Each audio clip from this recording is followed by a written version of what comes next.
අපි අද ඉගෙන ගන්න යන්නේ අලුත් පාඩමක්. ඕගොල්ලෝගේ පුරවැස පොතේ තියෙන 3 වෙනි පාඩම. ප්‍රජාතන්ත්‍රවාදී පාලනය. මේ වචනේ ඕගොල්ලෝ හොඳට අහලා පුරුදු වචනයක් මම හිතන්නේ. ප්‍රජාතන්ත්‍රවාදය ගැන ගොඩක් වෙලාවල් වලට අපිට ටීවී එකේ හිටන් අහන්න හම්බ වෙනවා. මොකක්ද මේ ප්‍රජාතන්ත්‍රවාදය කියලා කියන්නේ? ප්‍රජාව කියලා කියන්නේ මහ ජනතාව. තන්ත්‍රය කියලා කියන්නේ පාලනය. එහෙමනම් මේකේ තේරුම තමයි මිනිස්සුන්ව පාලනය වෙන ක්‍රමය කියන එක. මේක ඉංග්‍රීසි භාෂාවට ඇවිල්ලා තියෙන්නේ ඩීමෝස් කරටෝස් කියන වචන දෙකේ එකතුව. මේක ග්‍රීක භාෂාවේ තියෙන වචන දෙකක්. මේ දෙක එකතු වෙලා පසු කාලීනව ඉංග්‍රීසි භාෂාවේ ඩෙමොක්‍රසි කියන වචනේ හැදිලා තියෙනවා. මේ ඩෙමොක්‍රසි එහෙම නැත්නම් ප්‍රජාතන්ත්‍රවාදය ගැන නිර්වචන ඉදිරිපත් කරපු විද්වතුන් කිහිප දෙනෙක් ඉන්නවා. ඒ අතරින් හොඳම නිර්වචනය තමයි ඒබ්‍රහම් ලින්කන්. එහෙම නැත්නම් ඇමරිකාවේ හිටපු ජනාධිපතිවරයෙක් ප්‍රජාතන්ත්‍රවාදයේ පියා කියලා සලකන දාර්ශනිකයා කියපු දේ. මහජනතාව විසින් මහජනතාව උදෙසා ක්‍රියාත්මක කරනු ලබන මහජනතාවගේ පාලන ක්‍රමය ප්‍රජාතන්ත්‍රවාදයේ විදිහට තමයි එතුමා හඳුන්වලා තියෙන්නේ. සීලර් එයාගේ විදිහට ප්‍රජාතන්ත්‍රවාදය නිර්වචනය කරලා තියෙනවා. එයා කියන්නේ ප්‍රජාතන්ත්‍රවාදී පාලන ක්‍රමය සියලු දෙනාටම අයිතිවාසිකම් හිමි වෙන පාලන ක්‍රමයක් කියලා. මේ ඔක්කොම දාර්ශනික මතවාද ටික එකතු කරලා අපිට පුංචි අපේ නිර්වචනයක් ගොඩනගා ගන්න පුළුවන් වේවි. ඕගොල්ලන්ට පුළුවන් ඕගොල්ලෝගේ පොතත් ප්‍රයෝජනෙට අරගෙන නිර්වචනයක් ප්‍රජාතන්ත්‍රවාදය වෙනුවෙන් ගොඩනගන්න. බලමු උත්සාහ කරලා හොඳ නිර්වචනයක් ඔයාලගේ අතින් ගොඩනගනවද කියලා. ඒක කමෙන්ට් වල ලියලා තියන්න. එතකොට මට ඒක බලන්නත් පුළුවන්. ප්‍රජාතන්ත්‍රවාදයේ මූලික ස්වරූප දෙකක් තියෙනවා කියලා හැඳින්වෙනවා. එකක් ඍජු ප්‍රජාතන්ත්‍රවාදය, අනිත් එක වක්‍ර ප්‍රජාතන්ත්‍රවාදය. ඍජු ප්‍රජාතන්ත්‍රවාදය කියලා කියන්නේ වචනේ අර්ථයේ විදිහටම ඍජුවේ මිනිසුන් විසින් ක්‍රියාත්මක කරගෙන යන ප්‍රජාතන්ත්‍රවාදය. ඒ කියන්නේ රටේ ඉන්න මිනිස්සු ටික එකතු වෙලා ඒගොල්ලොන්ම පාලනය කරගන්න නීති හදලා නීති ක්‍රියාත්මක කරලා නීති අධීක්ෂණය කරනවා නම් අපි මෙන්න මේ ක්‍රමයට කියනවා ඍජු ප්‍රජාතන්ත්‍රවාදය කියලා. අද මේ වෙනකොට නම් ලෝක ඍජු ප්‍රජාතන්ත්‍රවාදය දකින්න ඇත්තෙම නැති තරම්. මේක ඉස්සර තියුණා ග්‍රීසි පෞර රාජ්‍ය ආශ්‍රිතව. ඇතන්ස් ස්පාටා වගේ පෞර රාජ්‍යවල තමයි මේක තිබුණේ. ඒ කියන්නේ එතෙන්දි සිද්ධ වුණේ රටේ ඉඳපු මිනිස්සු ටික එක තැනකට එකතු වෙලා ඒගොල්ලන්ට උවමනා කරපු නීති ටික සකස් කරගත්ත එක. ඒගොල්ලෝ සාකච්ඡා කරලා සම්මන්ත්‍රණය කරලා සහමන්ත්‍රණය කරලා අවසානයේ හොඳ නීතියක් හදාගන්නවා. එතකොට තමන් හදපු නීතියට විරුද්ධ වෙන්න කාටවත් බැරි වෙනවා. ඒක නිසා හොඳට නීතිය ආරක්ෂා වුණා කියලා මේ කාලෙදි සැලකෙනවා. හැබැයි මේ ක්‍රියාවලියට වහලුන්ට, කාන්තාවන්ට සහ විදේශිකයන්ට සහභාගී වෙන්න අවස්ථාව හම්බුනේ නැහැ. එතකොට මේ ඍජු ප්‍රජාතන්ත්‍රවාදී පාලන ක්‍රමයේ යටතේ ක්‍රියාකාරී සහභාගීත්වය හිමි වුණේ නගරයේ ඉඳපු වැඩිහිටි පිරිමි ජනතාවට විතරයි. ඒ කාලෙදි මේ ඍජු ප්‍රජාතන්ත්‍රවාදය ක්‍රියාත්මක කරන්න පුළුවන් වුණාට දැන් නම් ක්‍රියාත්මක කරන්න හරි අමාරුයි. ඒ දවස්වල මිනිස්සුන්ගේ අවශ්‍යතා හරි සීමිතයි. ජනගහනයත් සීමිතයි. ඉතින් ඒක නිසා මේ ඔක්කොම කට්ටිය ටික එක තැනකට එකතු කරලා සාකච්ඡා කරලා තීරණ වලට එළඹෙන්න හරි ලේසි. හැබැයි වර්තමානයේ වෙනකොට මේක හරි අමාරු වැඩක්. මොකද මහා විශාල ජනගහනයක් දැන් මේ වෙනකොට එක එක රාජ්‍යයන්ට ඉන්නවා. එතකොට මේ ඔක්කොම කට්ටියව එක තැනකට එකතු කරගන්න බෑ. ඒ වගේම තමයි මිනිස්සුන්ගේ අවශ්‍යතා ගොඩාක් සංකීර්ණ.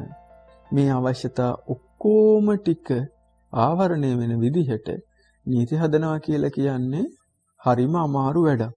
මේ සඳහා ඍජු ප්‍රජාතන්ත්‍රවාදය ක්‍රියාත්මක කරන එක කරන්න බැරිම තරම්. වර්තමානයේ පාලන කටයුත්තත් එච්චර ලේසි නෑ. ඉස්සර වගේ සරල නෑ. දැන් ඒක හරිම සංකීර්ණ වෙලා. ඒක නිසා වර්තමානය වෙනකොට ලෝකයේ ක්‍රියාත්මක වෙන්නේ වක්‍ර ප්‍රජාතන්ත්‍රවාදය. එහෙම නැත්නම් මේකට වෙන වචනකින් කියන්න පුළුවන් නියෝජ්‍ය ප්‍රජාතන්ත්‍රවාදය කියලා. මෙතෙන්දි සිද්ධ වෙන්නේ ඍජුව තමන්ව පාලනය කරගන්න එක නෙමෙයි. එහෙම නැත්නම් තමන් වෙනුවෙන් තමන්ගේ නියෝජිතයෙක් තෝරාගෙන ඒ හරහා මිනිසුන්ට පාලනය වීමට සිද්ධ වීම. කොහොමද මේ නියෝජිතයන් තෝරාගන්නේ? සාමාන්‍යයෙන් නම් ඔබ දන්නවා අපේ රටෙත් කලින් කලට පැවැත්වෙන මැතිවරණ වලින් තමයි මේ නියෝජිතය ටික තෝරගන්නේ. හැබැයි වර්තමානයේ මේ වක්‍ර ප්‍රජාතන්ත්‍රවාදී ලක්ෂණ තියෙන රටවල් වලත් ඍජු ප්‍රජාතන්ත්‍රවාදී ලක්ෂණ නැතුවාම නොවේ. අපේ රටෙත් කලකට ඉහතදී පැවැත්වෙච්ච ජනමත විචාරණය වගේ මැතිවරණ ක්‍රමවලින් තාමත් ඍජු ප්‍රජාතන්ත්‍රවාදී ලක්ෂණ පිළිබිඹු වෙනවා. ජනමත විචාරණයේදී වෙන්නේ මිනිස්සුන් වෙත ප්‍රශ්නයක් ඉදිරිපත් වෙනවා. ඒ ප්‍රශ්නයට මිනිස්සු හැමෝම උත්තර දෙන්න ඕනේ. උත්තර දෙන්නේ ඒගොල්ලෝගේ ඡන්ද බලය පාවිච්චි කරලා. එතකොට ඒ ප්‍රශ්නයට දෙන උත්තරය අනුව රාජ්‍ය තන්ත්‍රයට සිද්ධ වෙනවා තමන්ගේ ක්‍රියාමාර්ග ටික ක්‍රියාත්මක කරන්න. යුරෝපයේ ආශ්‍රිතව ප්‍රාරම්භණය නැවත කැඳවීම වගේ ඍජු ප්‍රජාතන්ත්‍රවාදී ලක්ෂණ තාමත් ක්‍රියාත්මක වෙනවා. දැන් මේ තියෙන ප්‍රජාතන්ත්‍රවාදී ක්‍රමයක තියෙන මූලික ලක්ෂණ මොනවද? මේ ප්‍රජාතන්ත්‍රවාදී ක්‍රමයක් ඍජු වුණත් වක්‍ර වුණත් මේක යටතේදී නීතිය උත්තරීතර වෙන්න ඕනේ. එහෙම නැත්නම් අපි ඔකට කියනවා නීතියේ ආධිපත්‍ය තියෙන්න ඕනේ. මේකේ සරල අර්ථය තමයි රටේ මොන විදිහේ පාලන තත්ත්වයක් තිබුණත් මේ සියලු පාලන තත්ත්වයන් නීතියට අනුමත පාලන තත්ත්වයන් වෙන්න ඕනේ. එහෙම නැත්නම් රට පාලනය වන එකම ක්‍රමය නීතිය වෙන්න ඕනේ. රටේ පාලනය ආණ්ඩුක්‍රම ව්‍යවස්ථාවට අනුකූලව කරගෙන යන්න ඕනේ. ආණ්ඩුක්‍රම ව්‍යවස්ථාවට අනනුකූල වෙනවා නම් මේක පාලනයට හොඳ තත්ත්වයක් නෙමෙයි.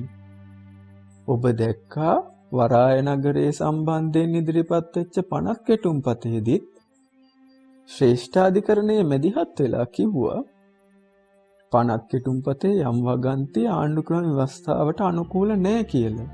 ඊට පස්සේ මොකද්ද වුනේ? පනත සංශෝධනය කරලා ආණ්ඩුක්‍රම ව්‍යවස්ථාවට අනුකූල වෙන විදිහට සකස් කරගන්න පාර්ලිමේන්තුවට සිද්ධ වෙලා තියෙනවා.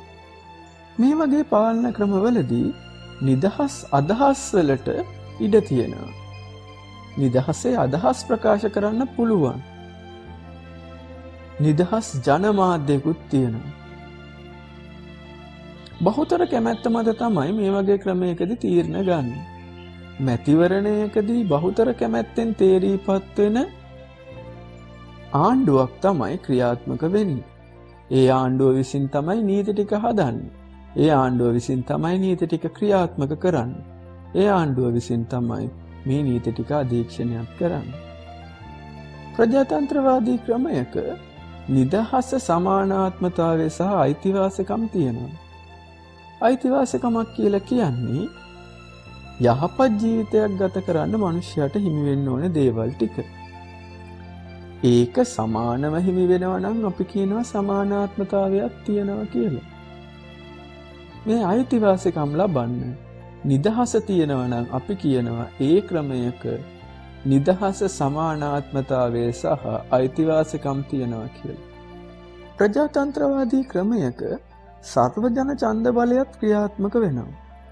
සර්වජන ඡන්ද බලය කියලා කියන්නේ සියලුම ජනතාවට ඡන්ද බලය තියෙනවා කියන එක. සාමාන්‍යයෙන් නම් මේකට වයස ප්‍රශ්නයක් වෙනවා. යම් වයසක් ඉක්මුවාට පස්සේ තමයි ඕනෑම රටක් සර්වජන ඡන්ද බලය ලබා දෙන්නේ. ඒ ඇරෙන්න සියලුම දෙනාට ඡන්ද බලය හිමි ප්‍රජාතන්ත්‍රවාදී ක්‍රමයක. මහජන ඡන්දයෙන් තමයි ආණ්ඩු සහ පාලකයන් තෝරාපත් කරගන්නේ. ඒකට වෙන ක්‍රමයක් මේ ක්‍රමවලදී ඉදිරිපත් වෙන්නේ නැහැ.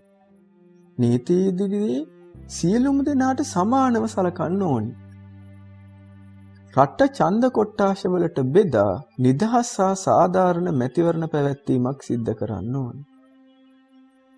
මේ නිදහස් හා සාධාරණ මැතිවරණවලට ඉදිරිපත් වෙන්න තරඟකාරී පක්ෂ ක්‍රමයක් ප්‍රජාතන්ත්‍රවාදී ක්‍රමයක තියෙන්නම ඕන. එහෙම තිබුණේ නැති වුණොත් මිනිස්සුන්ගේ ප්‍රජාතන්ත්‍රවාදී අයිතියට එහෙමත් නැත්නම් තෝරා ගැනීමේ අයිතියට ලොකු බාධාවක් වෙනවා.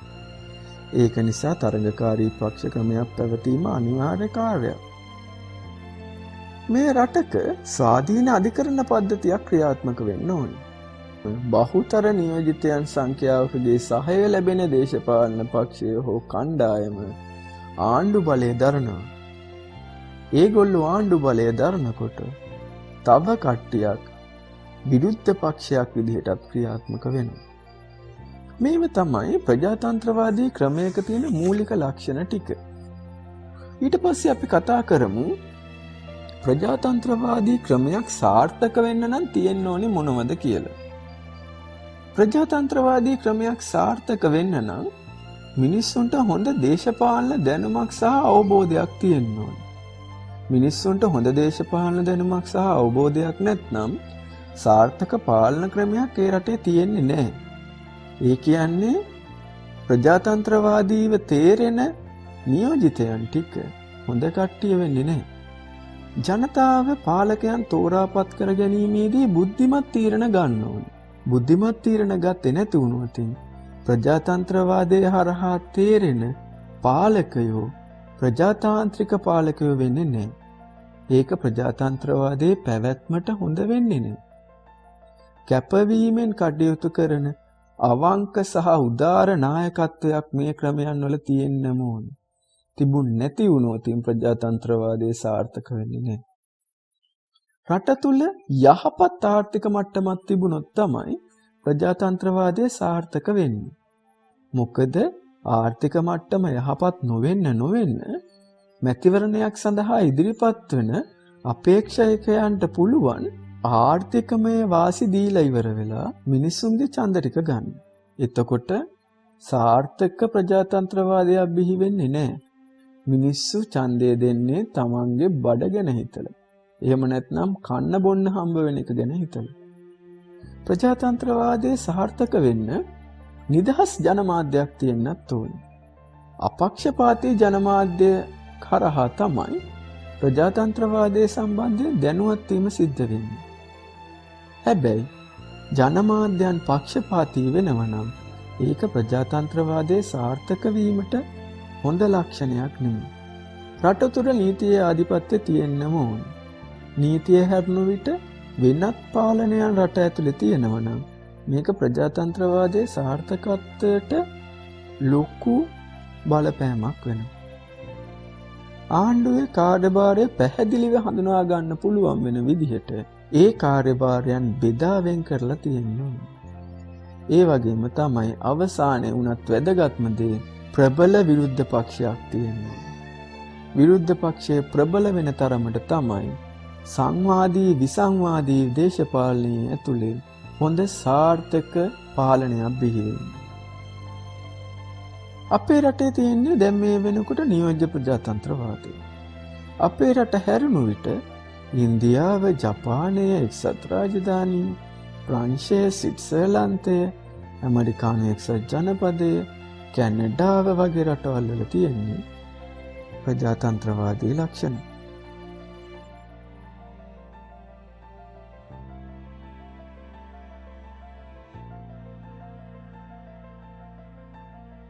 ප්‍රජාතන්ත්‍රවාදී ක්‍රමයකදී පුරවැසියන්ට අයිතිවාසිකම් තියෙනවා. අපි කලිනුත් ඒ ගැන කතා කරා. මොන වගේ අයිතිවාසිකම්ද පුරවැසියන්ට තියෙන්න ඕන? ජීවත් වීමේ අයිතිය සෑම පුරවැසියෙකුටම තියෙනවා. නමක් හා ජාතියක් ලැබීමේ අයිතිය. අධ්‍යාපනය ලැබීමේ අයිතිය. නීත්‍යානුකූල රැකියාවක යෙදීමේ අයිතිය. Taman කැමති ආගමක් ඇදහිීමේ අයිතිය. ඡන්ද අයිතිය. කැමති ස්ථානයක හෝ ප්‍රදේශයක ජීවත් වීමේ අයිතිය. Taman කැමති දේශපාලන පක්ෂයකට ඡන්දය දීමේ අයිතිය. වෘත්තීය සමිතිවලට බැඳීමේ අයිතිය. නීතියේ ඉදිරියේ සමානව සැලකුම් ලැබීමේ අයිතිය.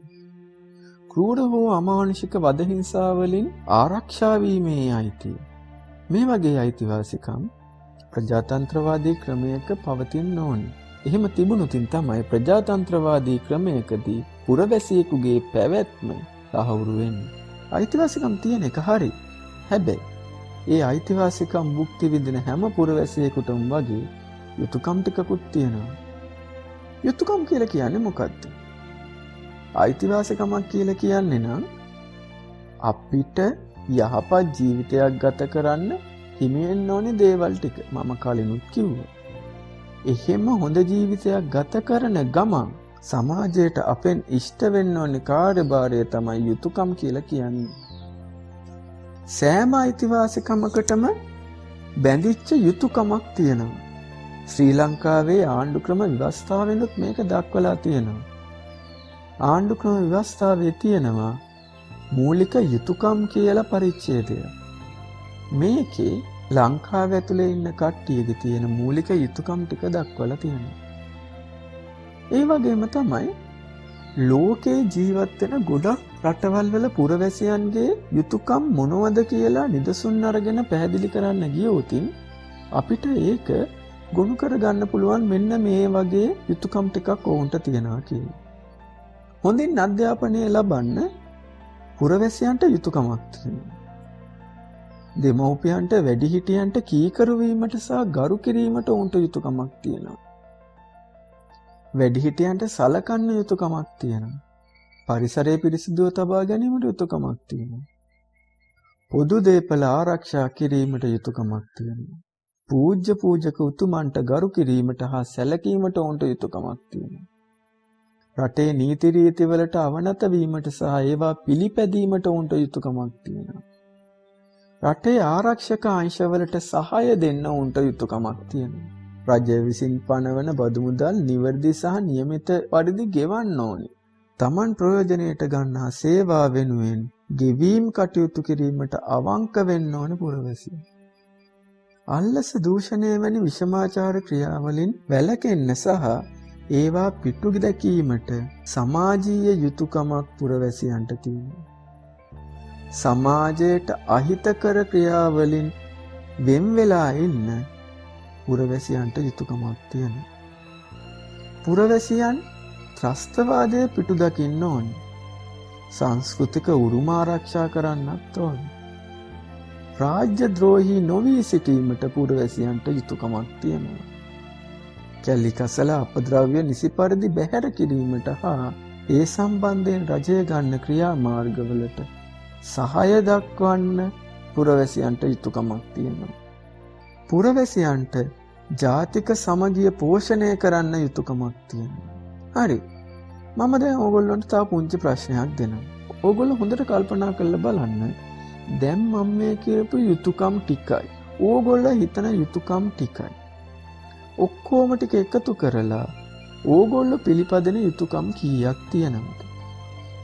ඒ යුතුයකම් ටික ඕගොල්ලෝ පිළිපදින පිළිවෙලින් මේ කමෙන්ට් බොක්ස් එකේ ලියලා තියන්න.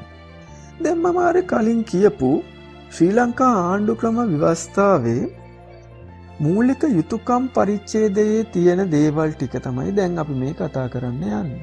අපේ ආණ්ඩු ක්‍රම ව්‍යවස්ථාවේ 28 වෙනි ව්‍යවස්ථාව මගින් තමයි මෙන්න මේ යුතුයකම් ටික තහවුරු කරලා තියෙන්නේ. ආණ්ඩු ක්‍රම ව්‍යවස්ථාව හා නීතිය ආරක්ෂා කොට අනුගමනය කිරීම. ජාතික අභිවෘද්ධිය වර්ධනය කිරීම හා ජාතික සමගිය පෝෂණය කිරීම. තමන් විසින් පිළිගනු ලැබූ රැකියාවන්හි කටයුතු හෘද සාක්ෂියට එකඟව නොපිරිහෙලා ඉටු කිරීම. පොදු දේපල සුරක්ෂිත කොට ආරක්ෂා කිරීම. පොදු දේපල අයථා පරිදි ප්‍රයෝජනයට ගැනීමට සහ නාස්තියට එරෙහිව ක්‍රියා කිරීම. සෙසු අයගේ අයිතිවාසිකම් සහ නන්මැදෑරුම් නිදහසට ගරු කිරීම. ස්වභාව ධර්මය හා ස්වභාවික සම්පත් රැක ගැනීම. පුරවැසියන් අයිතිවාසිකම් භුක්ති විඳින්න ඕනේ නීතිමය රාමුවතේ ඉඳගෙන. නීතිමය රාමුවට පිටින් ගිහිල්ලා අයිතිවාසිකම් භුක්ති විඳින්න ගියොත් තවත් කෙනෙක්ගේ අයිතිවාසිකම් උල්ලංඝනය වෙන්න පුළුවන්. උදාහරණයක් විදිහට පුරවැසියෙක් මාර්ගයක ගමන් කරනවා නම් එයාට ගමන් කරන්න පුළුවන් වෙන්නේ මාර්ග නීති වලට යටත්ව. එහෙම ගමන් කරේ නැති වුණොත් ඒක තව කෙනෙක්ගේ අයිතිවාසිකමකට බාධාවක් වෙන්න පුළුවන්. රැකියාවක් කරන කෙනෙකුට ඒ රැකියාව කරන්න පුළුවන් වෙන්නේ රටේ තියෙන නීත්‍යානුකූල තත්ත්වයන්ට එකඟව විතරයි. නීත්‍යානුකූල නෙවෙන්න රැකියාවන් කරන්න බෑ. වෘත්තීය අයිතිවාසිකම් දිනා ගන්න අයිතියක් තියෙනවා.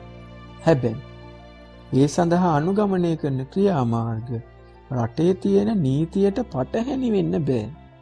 ප්‍රජාතන්ත්‍රවාදී රටවල් වල පොදු සුබ සාධනය ආරක්ෂා කිරීමටත් සාමකාමී පරිසරයක් ගොඩනගා ගැනීමටත් තමයි මේ නීතිමය සීමාවන් ටික පැනවිලා තියෙන්නේ. යුද්ධමය වාතාවරණ තියෙද්දී මාධ්‍ය වාරණ පැනනවා කියලා ඔයගොල්ලෝ දන්නවා.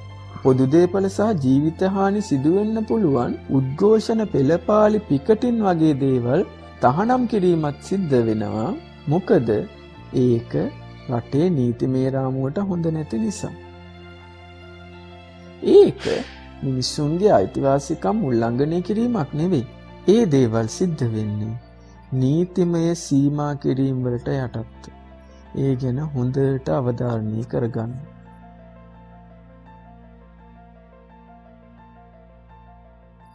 දැන් අපි කතා කරන්න යන්නේ ප්‍රජාතන්ත්‍රවාදී ක්‍රමයක් පැවැත්මට ඉතාමත් අවශ්‍ය කරන දෙයක් ගැන.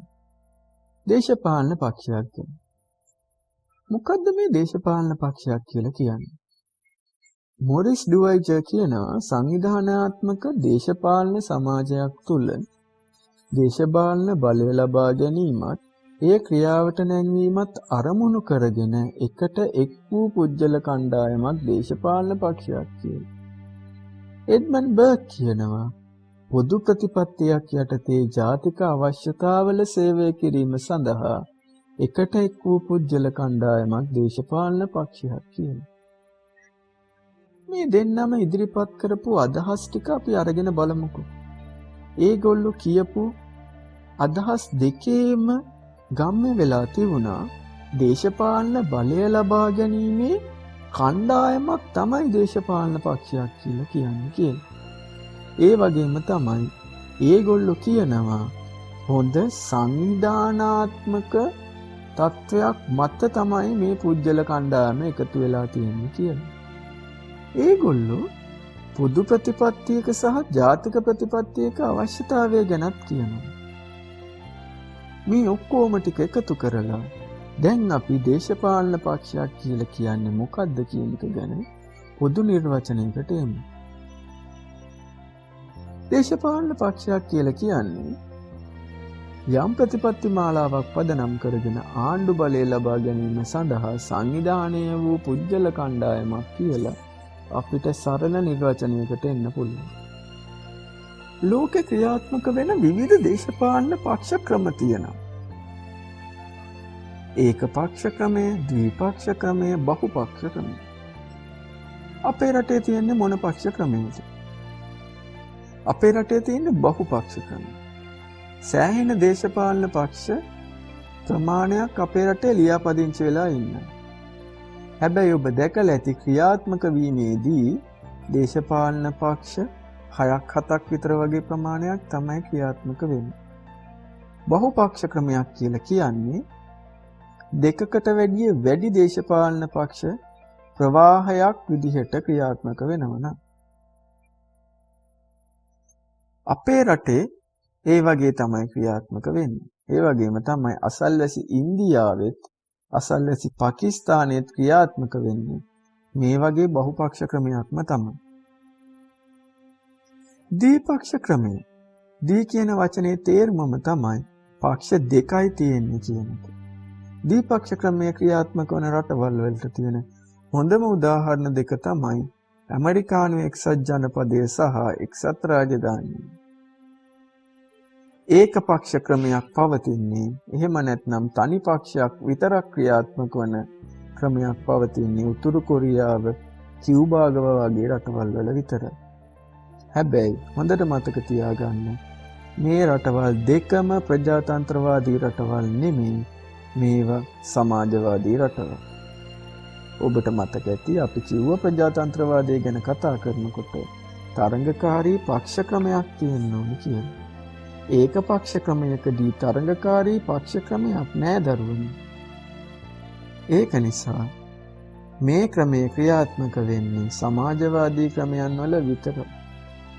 දේශපාලන පක්ෂවල තියෙනවා කාර්යභාරයන් කිහිපයක්. ඔවුන්ට සිද්ධ වෙනවා විසිරලා තියෙන මහජන මතකය එක තැනකට එකතු කරන්න. තම පක්ෂයේ ප්‍රතිපත්ති හා අරමුණු ක්‍රියාවට නංවන්නත් ඒගොල්ලොන්ට සිද්ධ වෙනවා. ඒගොල්ලොන්ගේ තියෙන ලොකුම කාර්යභාරයක් තමයි අනාගත නායකයන් පුහුදු කරන එක. ජනතාව දැනුවත් කිරීමත් ඒගොල්ලොන්ගේ කාර්යභාරය වලින් එකක්. තම පක්ෂයට ප්‍රතිවිරුද්ධ අදහස් දරන දේශපාලන පක්ෂවල සමාජිකයන්ගේ ප්‍රජාතන්ත්‍රවාදී අදහස් වලට ගරු කරන්න මේගොල්ලොන්ට සිද්ධ වෙනවා. ආණ්ඩු බලය අල්ලා ගන්න අනිත් දේශපාලන පක්ෂ සමග තරඟ වදින්නත් මේගොල්ලොන්ට සිද්ධ වෙනවා. සමාජ සුබ සාධන සේවා සපයන්න මේගොල්ලොන්ට සිද්ධ වෙනවා. ජන සමාජයේ එක්සත් බව ඇති කරන්න දේශපාලන පක්ෂවලට කරන්න තියෙන කාර්යයන් කිහිපයක් තියෙනවා.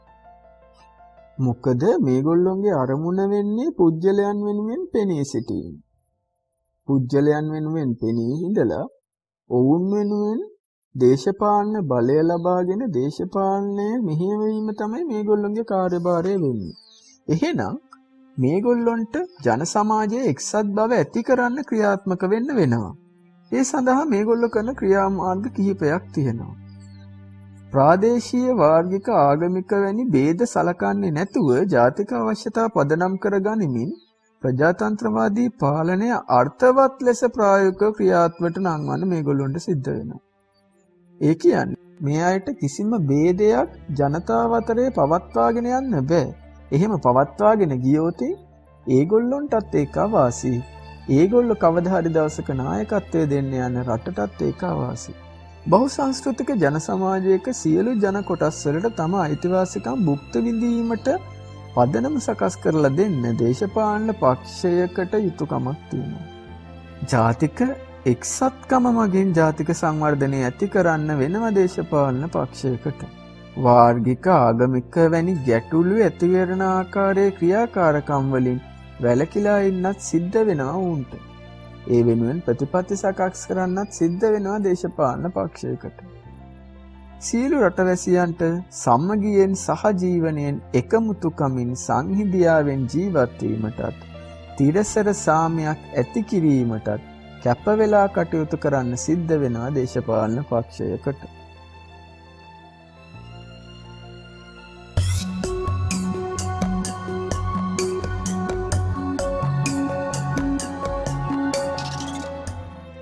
අපි දැන් කතා කරන්න යන්නේ ප්‍රජාතන්ත්‍රවාදී ක්‍රමයක තියෙන ජනතා බලය ගැන. ජනතාවට තියෙන බලය තමයි ඡන්ද බලය. ඒ කියන්නේ මහජන නියෝජිතයන් තෝරා ගැනීමටත් ජනතා මතය විමසීම සඳහා පැවැත්වෙන මැතිවරණවලදී තම කැමැත්ත ප්‍රකාශ කිරීමට ඇති අයිතිය තමයි ඡන්ද බලය කියලා කියන්නේ. අපේ රටේ නම් මේ ඡන්ද බලය අවුරුදු 18 සම්පූර්ණ කරපු පුරවැසියන්ට නීත්‍යානුකූලව හිමි වෙනවා. ඔවුන්ගේ නම ඡන්ද හිමි නාම ලේඛනයට ඇතුළත් කරලා තියෙන එකත් අත්‍යවශ්‍ය වෙනවා. යම් කෙනෙකුට අපේ රටේ ආණ්ඩුක්‍රම ව්‍යවස්ථාව අනුව ඡන්ද බලය අහිමි වෙන්න පුළුවන්. එහෙම වෙන්න හේතු කිහිපයක් බලපානවා. පුරවැසිභාවයේ අහිමි වුණොත් ඡන්ද බලය කෙනෙකුට අහිමි වෙනවා. සිහිවිකල එහෙම නැත්නම් නීතියෙන් බාලයෙක් ලෙස සැලකෙන කෙනෙකුට ඡන්ද බලය හිමි වෙන්නේ නැහැ. යම් ප්‍රජා අශක්නුතාවයකට පත් වෙලා තියෙන කෙනෙක්ට, ඒ කියන්නේ ප්‍රජා අයිතීන් සීමා කර තියෙන කෙනෙකුට මේ ඡන්ද බලය හිමි වෙන්නේ නැහැ. ප්‍රජා අයිතිය අහෝසි වෙලා තියෙනවනම්, ඒ කියන්නේ පුරවැසියෙකුට කරන්න පුළුවන් දේවල් රට ඇතුලේ කරන්න බැරි පුජ්‍යලයකට මේ ඡන්ද අයිතිය හිමි වෙන්නේ නැහැ. ඊට පස්සේ ජීවිතාන්තය දක්වා සිරගත කරනු ලැබූ කෙනෙකුට ඡන්ද අයිතිය හම්බ වෙන්නේ නැහැ. මරණීය දණ්ඩනය සඳහා නියම වෙච්ච පුජ්‍යලයකටත් ඡන්ද අයිතිය හම්බ වෙන්නේ නැහැ. බංකොලොත් වූවෙකු විදිහට අධිකරණයෙන් මගින් නම් කරපු කෙනෙකුටත් ඡන්ද අයිතිය හම්බ වෙන්නේ නැහැ. ඒ වගේම ඔබට මතකද දන්නේ නැහැ රංජන් රාමනායක මහත්මයා සම්බන්ධයෙන් සිද්ධියක් සිද්ධ වුණා. ඔහුගේ ඡන්ද අයිතිය අහෝසි වෙලා තියෙන්නේ. හැබැයි ඒක සීමා සහිත කාලයකට විතරයි. ඒ කියන්නේ ශ්‍රී ලංකාවේ ආණ්ඩුක්‍රම ව්‍යවස්ථාවේ තියෙනවා යම් පුජ්‍යලයක් අවුරුදු 7ක සිරදඬුවමක් ලැබිය හැකි වැරදකට අවුරුදු 2කට වැඩි කාලයක් සිරගත වෙලා සිටියොතින් ඔහුට අවුරුදු 7ක් යනකම් එහෙම නැත්නම් ඔහුගේ වරදට හිමි සිරදඬුවම් කාලය දක්වා ඔහුගේ ඡන්ද අයිතිය අහෝසි වෙන බවට මෙය සීමා සහිත ඡන්ද අයිතිය අහෝසි වීමක් විදිහට තමයි සැලකෙන්නේ. ශ්‍රී ලංකාවේ මැතිවරණ වර්ග 5ක් තියෙනවා. ජනාධිපතිවරණය, පාර්ලිමේන්තු මහ මැතිවරණය, පළාත් සභා මැතිවරණය, පළාත් පාලන මැතිවරණය සහ ජනමත විචාරණය.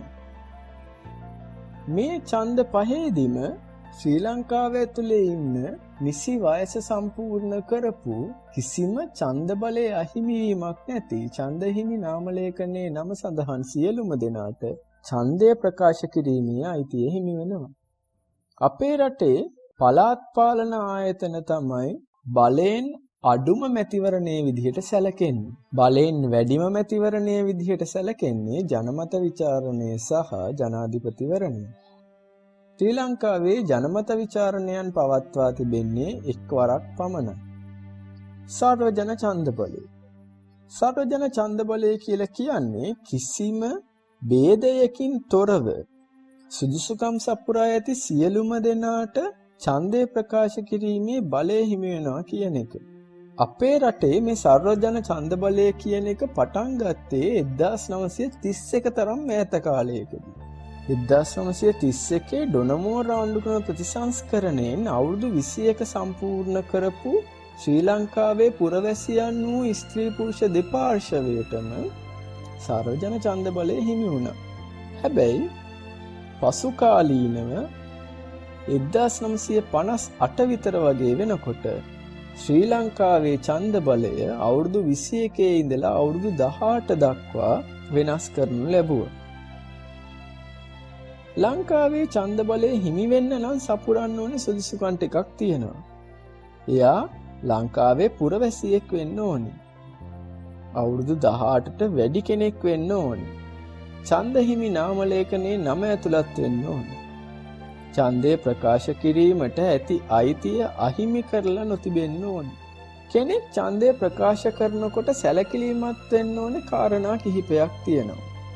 ඔහු උගත් බුද්ධිමත් ආදර්ශවත් නායකයෙක් තෝරගන්න සැලකිලිමත් වෙන්න ඕනේ.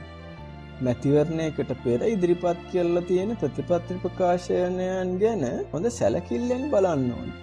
පෞද්ගලික ලාභ අපේක්ෂාවෙන් තොරව නායකයන් තෝරා ගැනීම සිද්ධ කරන්න ඕනේ. ජාතික අරමුණු හා ප්‍රතිපත්ති ක්‍රියාවට නැංවීම සඳහා කැපවී සිටින නායකයන් තෝරා ගන්න ඕනේ. ඡන්ද බලය කියලා කියන්නේ ඉතාමත් වැදගත් දෙයක්. ඇත්තටම පුරවැසියෙකුට තියෙන වැදගත්ම බලය තමයි ඡන්ද බලය.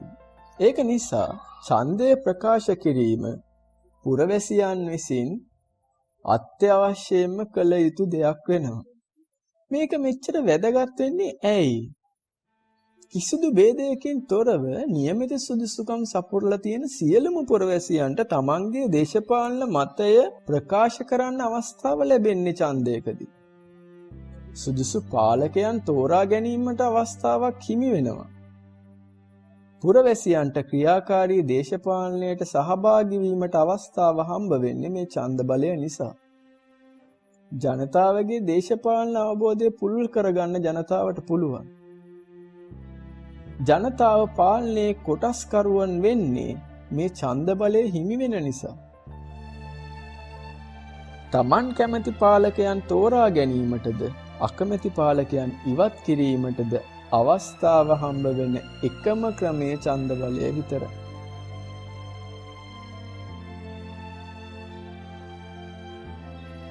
ලෝකේ ප්‍රධාන මැතිවරණ වර්ග දෙකක් තියෙනවා. එකක් තමයි සරල බහුතර මැතිවරණ ක්‍රමය. ඊළඟ එක සමානුපාතික නියෝජන ක්‍රමය. සරල බහුතර මැතිවරණ නියෝජන ක්‍රමයේදී සිද්ධ වෙන්නේ යම් කොට්ටාශයක් සඳහා එක් එක් කණ්ඩායම් වලින් ඉදිරිපත් වෙන අපේක්ෂකයන්ගෙන් වැඩිම ඡන්ද ප්‍රමාණය ලබාගත් කෙනා නියෝජිතයා විදිහට තේරෙන එක. ශ්‍රී ලංකාවේ 1978ට කලින් පැවතුනේ මෙන්න මේ ආකාරයේ ක්‍රමයක්. දැනටත් ලෝකයේ ගොඩක් රටවල සරල බහුතර නියෝජන ක්‍රමය පැවැත්වෙනවා. මහා බ්‍රිතාන්‍ය එකට හොඳම නිදසුනක්. සමානුපාතික නියෝජන ක්‍රමය. සමානුපාතික නියෝජන ක්‍රමය කියලා කියන්නේ යම් පක්ෂයක් හෝ කණ්ඩායමක් යම් මැතිවරණ කොට්ටාශයකින් ලබා ගන්නා ලද ඡන්ද ප්‍රමාණයට සාපේක්ෂව ඡන්ද ප්‍රමාණයට සමානුපාතිකව ඔවුන්ගේ නියෝජිතයන් ප්‍රමාණය බෙදලා යන ක්‍රමයට. මෙතෙන්දී සෑම ඡන්දයකටම ලොකු වටිනාකමක් තියෙනවා. ලෝකයේ මේ ක්‍රමය ඇමරිකානු එක්සත් ජනපදයේ වගේ රටවල් වල ක්‍රියාත්මක වෙනවා. ශ්‍රී ලංකාවේ ක්‍රියාත්මක වෙන්නේ සරල බහුතර සහ සමානුපාතික නියෝජන ක්‍රමයන්ගේ මිශ්‍ර වෙච්ච දෙයක්. පාර්ලිමේන්තු මැතිවරණයකදී සමානුපාතික නියෝජන ක්‍රමය ක්‍රියාත්මක වෙනවා වගේම පළාත් පාලන මැතිවරණයකදී ක්‍රියාත්මක වෙන්නේ සරල බහුතර සහ සමානුපාතික ක්‍රමය සම්මිශ්‍ර වෙච්ච ක්‍රමයක්. පළාත් සභා සඳහාත් මේ වෙනකොට යෝජනා වෙලා තියෙන්නේ මේ සම්මිශ්‍ර වෙච්ච ක්‍රමය.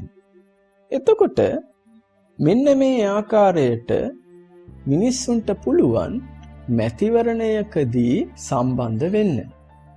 එය සරල බහුතර වුණත් සමානුපාතික වුණත් අවසානයේ මැතිවරණයකදී ඡන්දය ප්‍රකාශ කරන්නේ ජනතාව.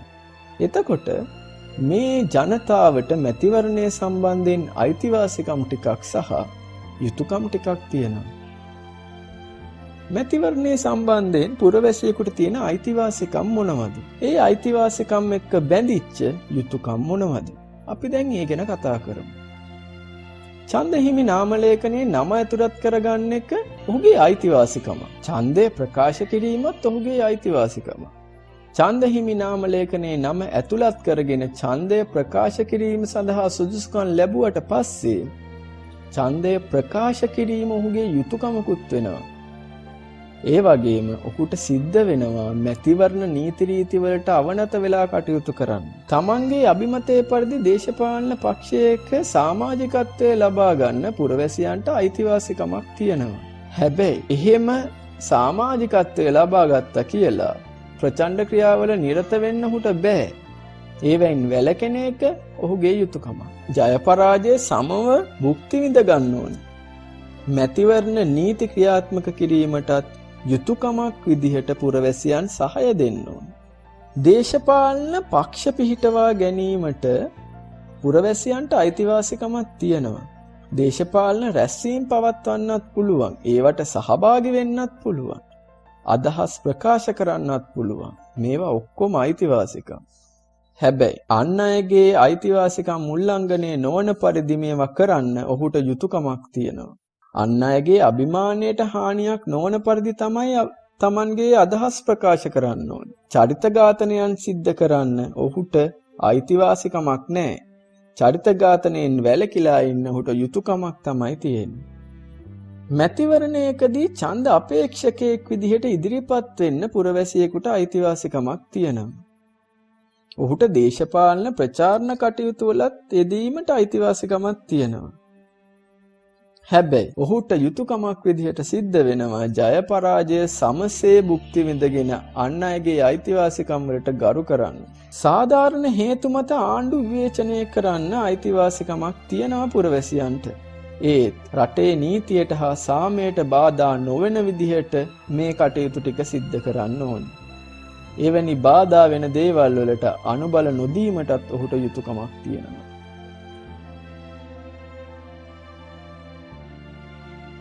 ඊළඟට අපි ඉගෙන ගන්න යන්නේ ස්ථිරසාර භාවය කියන එක ගැන. ස්ථිරසාර භාවය කියලා කියන්නේ මොකක්ද? මේකේ වචනේ අර්ථය ගත්තට පස්සේ ඕගොල්ලන්ට තේරෙනවා ඇති වෙනස් නොවන තත්වයකට තමයි ස්ථිරසාර භාවය කියලා කියන්න ඕනේ. මනුෂ්‍යයා හා සම්බන්ධ ස්ථිරසාර භාවය කියලා කියන්නේ මොකක්ද? මේකට සරලම නිර්වචනයක් දෙනවා නම් තමන්ගේ හෘද සාක්ෂියට අනුව සාධාරණ වූත් යුක්ති සහගත වූත් ස්ථිර ප්‍රතිපත්ති මත පිහිටා කටයුතු කිරීම ස්ථිරසාර භාවයේ විදියට හඳුන්වන්න පුළුවන්. පාසල් ශිෂ්‍යාවක් හෝ ශිෂ්‍යයෙක් වශයෙන් ඔබට මෙය ප්‍රගුණ කළ යුතුම ගුණාංගයක්.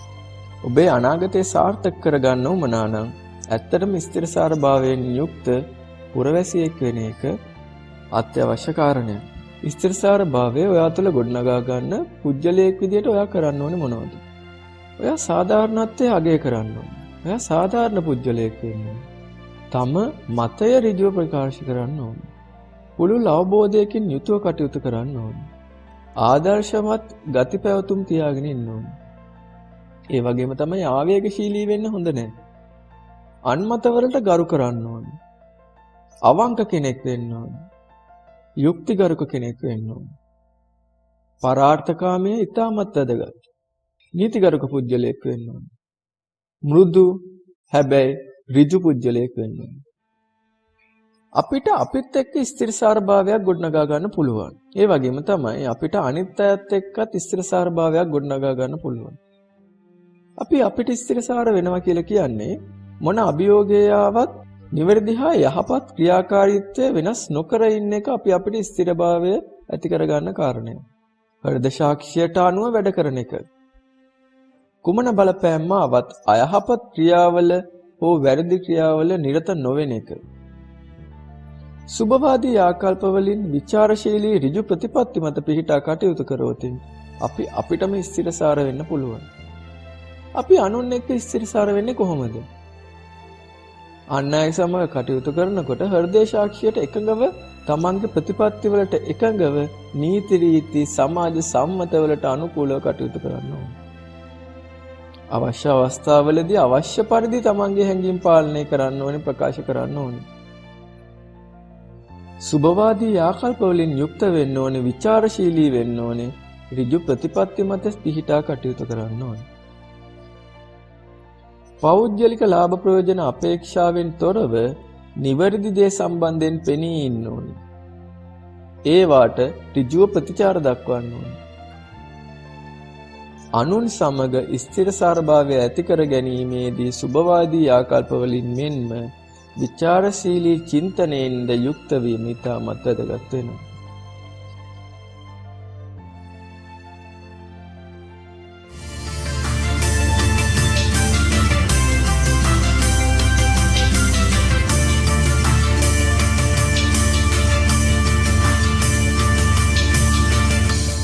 අපි දැන් කතා කරන්න යන්නේ වර්තමානයේ වැඩිපුරම කතා වෙන මාතෘකාවක් ගැන. ජාතිය ගොඩනැගීම. එහෙම නැත්නම් ඉංග්‍රීසි භාෂාවෙන් නේෂන් බිල්ඩින් කියලා හඳුන්වන දේ ගැන. මේකෙන් අදහස් වෙන්නේ මොකද්ද?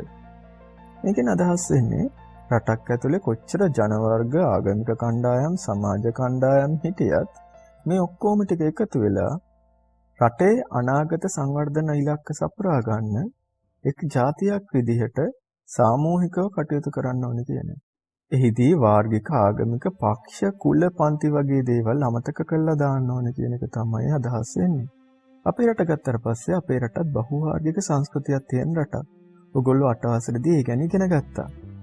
ඒක නිසා ජාතිය ගොඩනැගීමේ සංකල්පය අපිටත් රටක් විදිහට ඉතාමත් වැදගත් වෙනවා.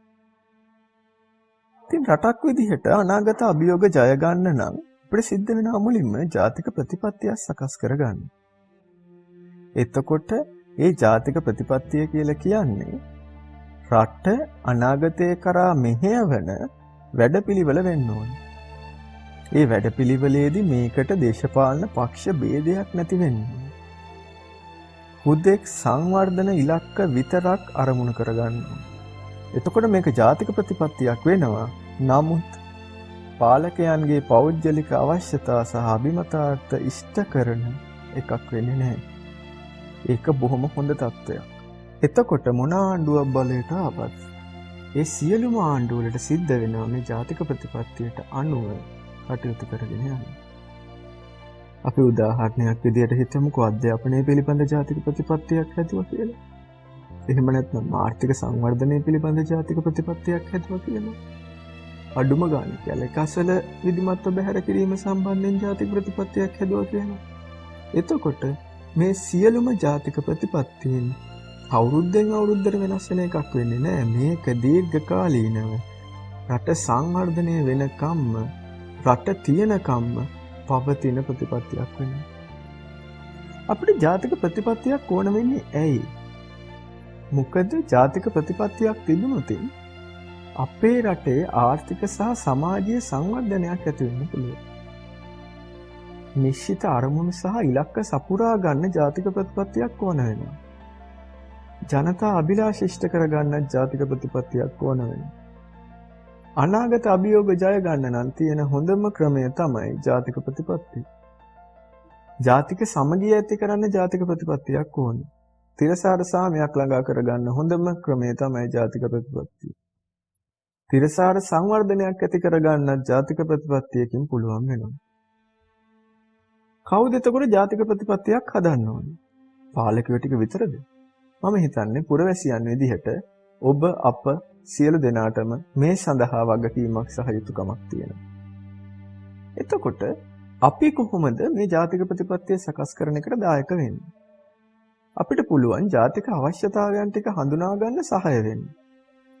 ප්‍රාදේශීය අවශ්‍යතා ටික හඳුනාගෙන ඒ සම්බන්ධයෙන් අදාළ අංශ දැනුවත් කරන්න.